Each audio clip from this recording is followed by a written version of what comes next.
Welcome to Everything CPA and Private Equity, where we unpack the evolving relationship between accounting firms, private equity, and other strategics.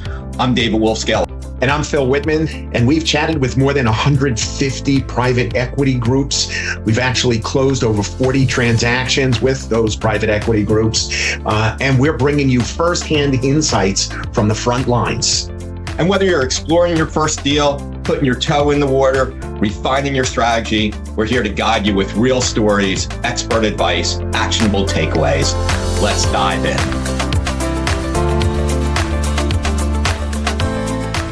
Welcome to another episode of Everything CPA and Private Equity.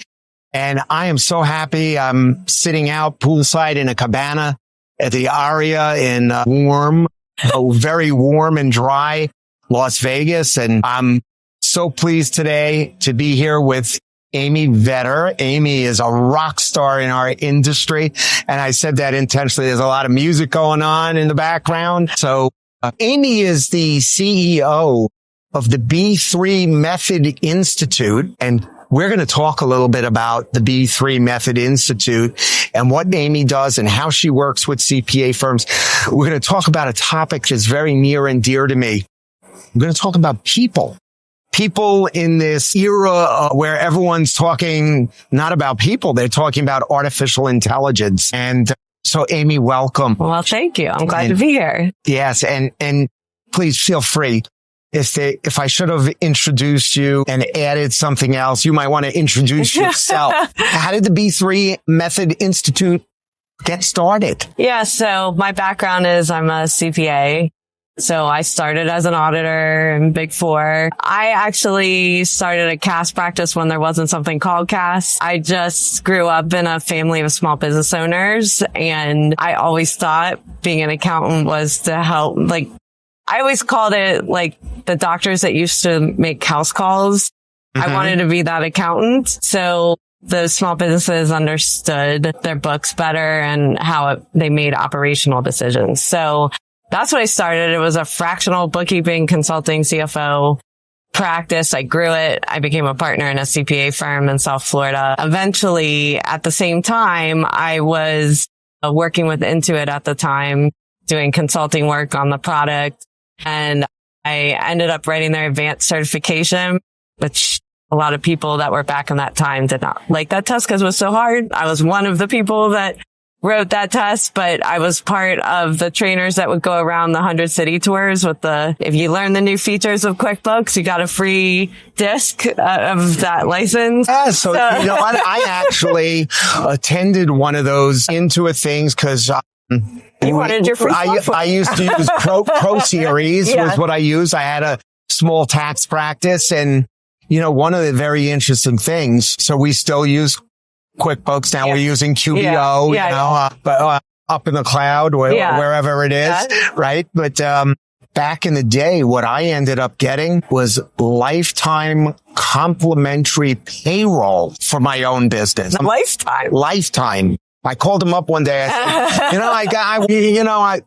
I started out. It was me. There were no employees. For 6 years. It was me. And then my sister-in-law who had a baby and didn't want to go back to work. Yeah. I said, I'll teach you how to do some recruiting. So she joined, and I was like, okay, I need to figure out how to pay her as opposed to being an independent contractor. I called them. I'm like, I need to put someone on payroll. I don't know how to do it because I didn't. Yeah.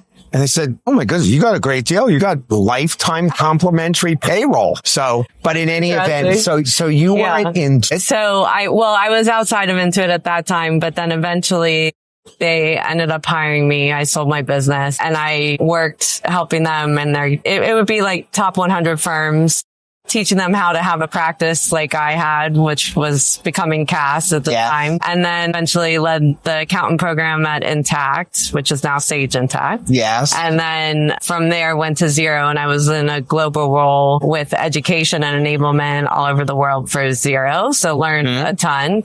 But through that time, I'm also a yoga teacher, 20 years. And I really believed that work could be different in these firms beyond just one product, but a whole really stepping back and thinking about What is it that you want? You dream if you could do this all over again? Yes. And so I created the B3 method to integrate the two worlds together, which is business plus balance equals bliss. And really started teaching that, wrote a book on it. And then it's evolved over time into my second book that was Disconnect to Connect, about connected leadership and nurturing people one by one. And we started building out workplace transformation programs of how that works between technology, people, process, and doing workshops, because it doesn't really matter how great your wellness program is. If your leadership is not on board, nothing happens. That's right. And so Top down. yes. So the connected leadership workshop got developed so we could start with the top and let that start penetrating into the culture of the organization to start transforming it. And over time, one of the things that would really annoy me is that people would call this a soft topic, because I believe this is one of our hardest topics. It's just, we don't want to deal with it a lot of times. Yes. Because we're too busy. And so, Can down the road. yes. So I've proven I've had my practice for 8.5 years now. And one of the things that I've proven over time is when people are happier, you not only increase revenue, I have proof of doubling revenue, and reducing your turnover, because you can change busy season. It is possible to do it, but it takes a concerted effort over time. And so I created a metric called fulfillment ROI. So you can actually measure this investment you're putting in between time, money, effort, and see the result over a year, 2 years, 3 years time on your actual firm. And do you typically with your clients see it, okay, year number one, a little uptick, year number two, a little bit more, and that trajectory, does it become a hockey stick? Yeah, because it's really like an 18-month, 24-month. I mean, you got the bulk of the work usually in the first 12 months, like the heavy work, and everyone has to be committed to that. But after that, I mean, it's now everybody's more innovative, more agile, being able to make small improvements because you've changed the culture over time. And the goal each year is like, how do we get, I have a smaller firm right now. They've got about 14 people, but it was a younger partner who had bought out the practice. And that other partner, retiring partner, was still there over this time period, but she wanted to start working on this for when she took over. And they have pretty much tripled in revenue over the last 3 years, gotten down to a 45-hour work week, but her new goal is a 4-day week. 4-day week. And so it's like, how do you keep pushing, and very transparent with her team, her staff? And that's the biggest piece of this. It's not transparency. It's not just about the leadership team going in a room and doing this by themselves, but sharing those.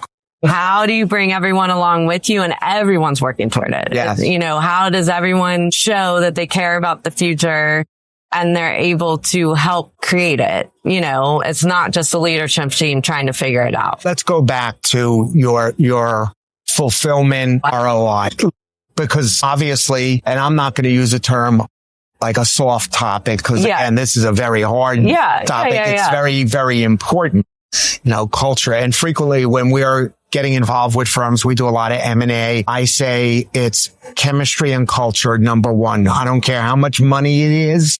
You know what? Chemistry and culture trumps all. Yeah. If it's not there, you run. Do not walk. Right. Do not walk, and do not be deluded because there's a bucket of money that's at the end of the rainbow for you, because you're going to be miserable if you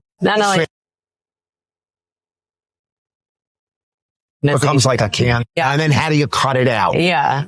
So, but let's talk about fulfillment ROI. Okay. Because you said you have the ability to actually measure the return on, I'm going to say this, doing yoga, the wellness, the beat, the balance and bliss. So let's tie all that together. Yeah. So I have a firm, let's say a small firm. I've got 4 partners. I've got 12 staff members. I've been a $3 million firm for the past 10 years. And we bring in you and now I'm going to say it, The B3 method. I just renamed our company. It's okay. The B3 method. Yeah. The B3 Method Institute. Yeah. We hire you to come in. Mm-hmm. What does that look like? And you said it takes about 18 months, but I would imagine you have to have a baseline of here's where they are today. Yeah. So are there assessments? Talk to me about what. Yeah. So when I say 18 months, I mean, it's a phased approach, and people decide where they want to stop and go. It really depends. But the first phase is always to get the leadership team together and aligned on the direction they want to go. So what I typically hear and observe is the leadership team's frustrated. This generation doesn't work like we do. We can't get them to care about their job like we cared about their job, or work like we work. They don't work like we work. We give them all these benefits and they don't appreciate it. Yes. So it's on and on and on. So my approach is we do 100% participation of the firm has to participate in our own research so that we can get the staff feedback and the partner feedback and the middle level management feedback and separate that. And is that anonymous, or do the partners, if I'm a staff person? No, it's totally anonymous. Totally anonymous. Yeah. So we clean everything. So they can't identify the staff No, person. and it's in generality, because it's like basically this is how the staff's view. So this is the thing, that everybody's got a perspective, and that's what they believe the reality is. That's their reality. And we have to come together where we've got one truth. Yes, one reality. This is what a real. Yes. And so what this does is help uncover where are the misperceptions. Yep. Also in observing why we see certain behaviors. And sometimes too, as leaders, we get so far away from remembering what it was like to be a new staff person, what it was like to be a senior accountant. What are the pressures of being a manager? Because we've got our own pressures as a partner and a leader. So that's where our head is. And then that's our lens. And we forget about that lens of like that struggle. Yes. And I truly believe that no one takes a job to screw up. No. And when they walk in the door, they're like, I can't wait to see what I can do here. And then we slowly crush it. Yes. Not meaning to. No. But because there's a way. Their most excited day is the day that they join. Yeah. And then because that culture doesn't, provide that balance or all the reasons you hired that person because they were innovative or creative. And then they come into the culture that doesn't allow innovation, doesn't allow creativity. Sit there and do those tax returns. We've always done it this way. Yes. So even if we've got the programs to say we are an innovative firm, how are we really living that? Well, it's important that we know that. And to your point, this is really important because your most burned out people are your A players. Yeah. Well, their gift for doing great work is we're going to put more on your plate, And so they come in excited, then we exhaust them. And it's their fault too. Yeah. Because they're like, yes, I'll take that. Yeah. Because they don't know how to say no. And they want to prove that like they can do it and they're worth, and they like the work. Yes. It's not that they don't like the work, but then you're like, they're fine with it until they're not fine one day. Yes. There is a day that comes where it's just like, I'm exhausted. I got to exit this. Yes. I go to my leadership team. I tell them, they're like deaf ears. Yeah, it's not happening, or maybe they heard, but then they didn't do anything about it. Yep. So they're going to exit at a certain point. And so there are some generations that will exit sooner. Yes. Yes. That will not. It's like, I'm leaving, and by the way, today's my last day. Yeah.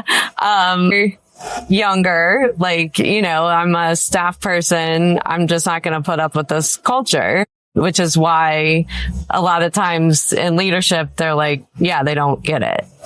But there's that disconnect because I'm a boomer and we're dealing with a Gen X, a Y, millennial, whatever. Yeah. And so the things that you do, one of the things that we're very clear about in that initial phase is We do a anonymous research study. We also do live in person to get some statistically on each level so we can get more color to what we're seeing. Yep.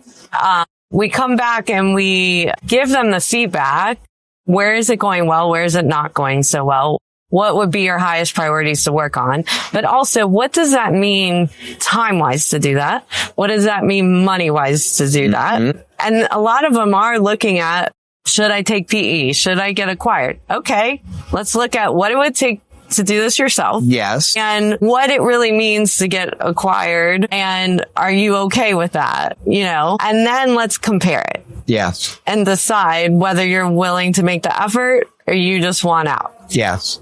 And is it good for my people? Yes. Right. Well, but I wish that was the discussion more. Yes. Yes. Usually. I mean, you have to be a leader that's thinking about the people, because I think and I have been in rooms where I've been very impressed with partners and how they've made that decision. And I have been in rooms where they're very much about, I am tired. I don't want to do this anymore. I hear so a lot if this of that. means that much more effort, I'm willing to just be acquired. And I don't really care that these people have worked so hard to try to move up the ranks and become partner one day. Well, then, and while you're on that topic, so today, I'm sure you saw the announcement that Anshin was acquired by Baker Tilly. Yeah, Now, Anshin was like a $150 million firm. They're a client of ours, or they were. Baker Tilly, we've done some work with, but you would think that a firm of that size, if they wanted, could have had a private equity group that said, you're a $150 million firm. We're going to build around you. But they went with this multi-billion-dollar organization. Now, I believe that the managing partner of Anshin, well, he's going to be the partner in charge of the New York City office. Right. Which essentially is going to be the same job, but in a much larger organization. Yeah, so they don't have to worry about money now for AI. Yeah. They have all those resources and everything like that. Look, so far the jury's not out yet on, is it really good for the young people? Now, if they're partner path people, probably, because they'll get to take some chips off the table long before the traditional model, which is work 40 years and then get paid out over 10 or 15 years. Yeah. So I think it will be good. But what are your thoughts on an organization like that has a culture? And that's a culture of so many of the partners started there straight out of school, grew up together. And now they become part of this ginormous organization, something like, do you think that the B3 Method Institute could be utilized for post-merger integration? Yes. Okay. So, and I've actually done individual coaching with partners that have been in that situation of going into a larger organization, because I think what the struggle is when that happens, well, at the end of the day, and this is a human thing, and we all have to just realize it. It's ego. Yes. Right? So we've already been known for something in the prior organization. I don't know Anshin in particular, but I'm just going to say in a prior organization, I've built my experience. I've built my respect. I know how to get my clients. When I go into a larger organization like that, they're going to maybe change my vertical. They're going to change what my responsibilities are. I'm going to have to prove myself again. And if you're one of those partners that were in line, maybe that line is now longer because it's not just your firm. Or it's a new opportunity for you. Yeah. And so that's what I've seen a lot is, and this is where we've done really good work, is getting down to the root of, like, you hear a lot of complaining of, like, my life's horrible now with PE and blah, blah, blah. But when you get down to it, it's not really the PE. I mean, yes, it's a new situation. It's that I don't want to have to go learn again. I want to change. I was ready to retire in 5 years. I was ready. Like, I didn't know I was going to have to, like, re-up and, show what I can, with all new people. Like, the people I was with already knew what I could do. And when you get down to that, and instead of looking at it like, oh my God, that's a negative, instead it's like, wow, this is really cool. Like, if I could step back and say, you know what? I want to change my vertical. I want to learn. Yeah. And I'm going to break down that ego piece and start networking and start learning from some of these other partners that are in that vertical. And how could I really make my space and make it a team and collaborative? That's a different way of going about things than what the traditional firm has been in the past. It's been a eat what you kill. Yeah. So there can be a lot of positives with it, but also this is the decision matrix of fixing it yourself or being acquired, because you're going to lose that control over, I've been sitting in rooms with firms where every partner's been there since they were an assistant accountant. Yep. And it's like, they don't want to lose what they have. So they're willing to make the 12-month, 2-year, 3-year continuous investment in innovating that firm and making it self-sustainable. But it means you have to change the model, and none of that's bad. No, it's not bad. It's hard work. It's a heavy lift. I think a lot of firms can't do it without the support and assistance of someone like you. It almost sounds to me like, you are not only helping them become aligned as a partner group and enhance the culture within the firm. It sounds like to me that there's you play a little bit of a role of almost like a doctor of psychology, I'd say psychiatrist, but you can't prescribe medicine. But it's almost like you're there to help change their mindset. And you said it. It's how you think about something. Mm-hmm. Is it a problem or is it an opportunity? Right. And is it, something new? I got to change. I got to do X, Y, and Z. You can look at it as change is difficult. It's hard. I don't want to do it. Yeah. It's a problem for me, or you could embrace it. And it depends, your wherewithal to go. Usually this is a lot of individual work each person has to do, because that outward behavior or habit or things that they're saying goes levels deeper into a belief system. And where did that belief system come from? And until we can get to that, you can't break the habit. You can give all these tips of better time management and better this, but unless you will allow yourself to really understand why you do what you do. Yes. It's very hard to change the actual habit. Yes. Spoken like a doctor. I'm going to start calling her Dr. Amy Vetter.